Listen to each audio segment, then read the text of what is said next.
ગુજરાતની રાજનીતિની ઊંડી સમજ ધરાવનાર વડાપ્રધાન નરેન્દ્ર મોદી અને શંકરસિંહ વાઘેલાએ જૂના સંબંધો ફરી તાજા કર્યા છે। વડાપ્રધાન નરેન્દ્ર મોદીએ અમદાવાદ એરપોર્ટ પર પૂર્વ મુખ્યમંત્રી શંકરસિંહ વાઘેલા સાથે મુલાકાત કરી હતી।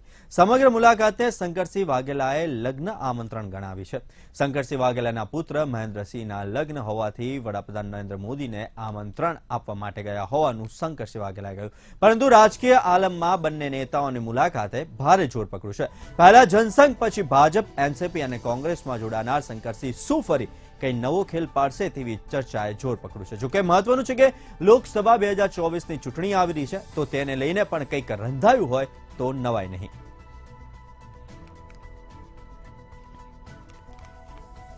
એક કલાક સુધી આ મંત્રણા થઈ હતી તેવું સૂત્રો દ્વારા જાણવા મળી રહ્યું છે।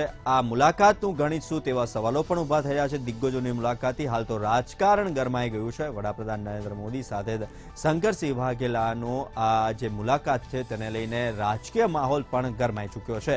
જ્યારે શંકરસિંહ વાઘેલાએ તેઓએ માત્ર તેઓ આમંત્રણ આપવા ગયું છે તેવું કહ્યું છે, પણ જે સૂત્રો દ્વારા માહિતી મળી રહી છે કે શું શંકરસિંહ વાઘેલા નવો ખેલ પાડશે તેવા સવાલો પણ સામે જોવા મળી રહ્યા છે અને રાજકીય આલમમાં બંને નેતાઓની મુલાકાતને લઈને ચર્ચાએ જોર પકડ્યું છે।